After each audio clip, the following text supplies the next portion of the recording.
మధ్యలో ఈ తాళేంటి? మరి నీకు నాకు మధ్యలో ఉన్నది ఈ తాళే కదా. ఈ తాళి నా మెళ్ళలో ఉంది కాబట్టి నేను మీ భార్యని. నేను మీ భార్యని కాబట్టి మీ దగ్గరే ఉండాలి. లాజికల్ మాట్లాడకు, నాకు మండుతుంది. అందుకే నోరు తీపి చేసుకోమన్నాను. తీసుకోండి. నాకు చిరాకు తెప్పించ కృష్ణ. ఈరోజు జరిగిందాన్ని అడ్వాంటేజ్ తీసుకోకు. రేపు మీ అక్కతో పాటు నువ్వు వెళ్ళిపోతే నీకే మంచిది. వెళ్ళకపోతే ఇక్కడే ఉండి ఏం చేస్తావు? నేను నిన్ను గుర్తించట్లేదు, గౌరవించట్లేదు. పైగా మొహం మీదే వెళ్ళిపోమంటున్నాను, అవమానిస్తున్నాను. ఇంత చేసినా ఇంకా ఎందుకుంటావు? మీరు నా భర్త కాబట్టి. నీ కాన్ఫిడెన్స్ ఏంటో నాకు అర్థం కావట్లేదు. నిన్న దేవుడు కూడా మార్చలేడు. మీరిలానే అనుకోండి, కానీ మనల్ని నా దేవుడే కలుపుతాడని నాకు నమ్మకం ఉంది. నా ప్రేమ మీద నాకు నమ్మకం ఉంది. ఫైన్, నీ నమ్మకంతో నాకు పనిలేదు. ఎప్పటికీ నిన్ను భార్యగా అంగీకరించను, నీతో కలిసి బతకను. ఆ క్లారిటీ నాకుంది.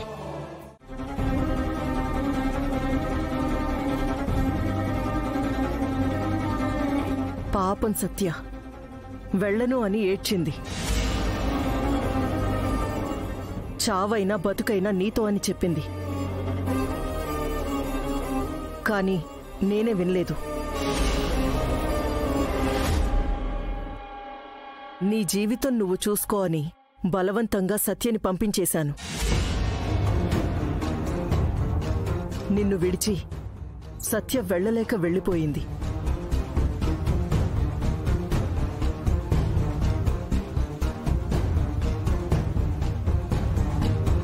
నిన్ను విడిచి వెళ్ళిన దగ్గర నుంచి ఈ క్షణం వరకు నేను నిన్నే తలుచుకుంటున్నాను రాధా.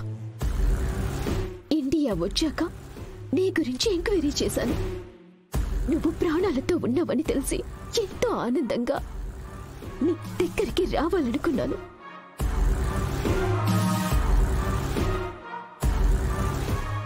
తీరా వచ్చాక నువ్వు కృష్ణని పెళ్లి చేసుకున్నావని తెలిసి నేను షాక్ అయ్యాను. నేను నిన్ను ఎంతగా ప్రేమించినా నీ జీవితంలోకి కృష్ణ వచ్చింది కాబట్టి మిమ్మల్ని నేను డిస్టర్బ్ చేయలేకపోయాను.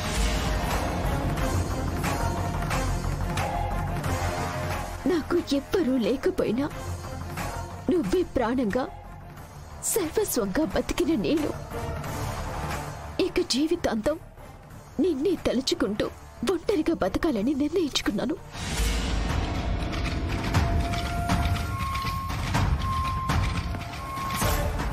నువ్వు నాతో ఉన్నా కృష్ణతో ఉన్నా సంతోషంగా ఉండాలని కోరుకున్నాను. ఈ మధ్య నాకు సత్య గురించి తెలిసింది. తను ఎవ్వర్నీ పెళ్లి చేసుకోలేదని, నీకోసమే ఒంటరిగా మిగిలిపోయిందని తెలిసి నేను చాలా బాధపడ్డాను. మీ మధ్య అపార్థాలు ఉండకూడదని సత్యనిప్పుడు మన ఇంటికి తీసుకొచ్చాను. ఇది రాత జరిగింది. నా మీద నువ్వు కోపంగా ఉంటావని నాకు తెలుసు. నన్ను ద్వేషిస్తావని కూడా తెలుసు. కానీ నా తప్పు ఏమీ లేదు రాధా. కేవలం విధి మనల్ని విడదీసింది.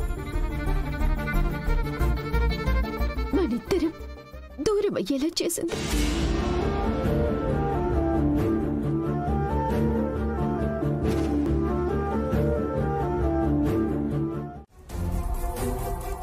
ఎక్కడికమ్మా? ఏమైంది? ఎందుకంత కంగారుగా ఉన్నావు? కృష్ణకు అన్యాయం జరిగింది పెద్దనా. అన్యాయం ఏంటి శిఖరా? రాధ కృష్ణను వదిలేయడానికి, విడాకులు తీసుకోవడానికి కారణం ఏంటో తెలుసా? ఏముంది? అతగాడు ఒంటరిగా బతుకుతాను, పెళ్ళాం పిల్లలు బాదరా బందీ ఏది వద్దన్నాడు. అదంతా అబద్ధం. రాధ సోలోగా బ్రతకాలని అనుకోవడం లేదు. కృష్ణతో కలిసి బ్రతకడం ఇష్టం లేదు, అంతే. ఏదైనా ఒకటే కదమ్మా. కాదు పెద్దమ్మా, రాధాకృష్ణన్ వద్దనుకోవడానికి ఒక కారణం ఉంది. ఇంకేం కారణం ఉందమ్మా? సత్య. సత్యానా? తనెవరే? నీకు హార్ట్ స్ట్రోక్ వచ్చినప్పుడు ట్రీట్మెంట్ చేసిందే ఆ డాక్టర్ పెద్దమ్మా. ఆ డాక్టర్కు కృష్ణ సమస్యకు సంబంధం ఏంటమ్మా? కృష్ణకు సత్యకు సంబంధం లేదు. సత్యకు రాధకు సంబంధం ఉంది.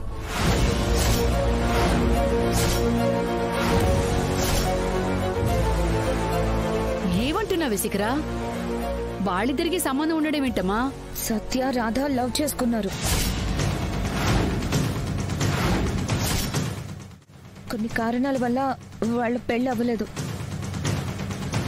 కానీ రాధ సత్యని ఇంకా మర్చిపోలేదు. ఆ విషయం మీ దగ్గర దాచిపెట్టి కృష్ణన్ పెళ్లి చేసుకున్నాడు.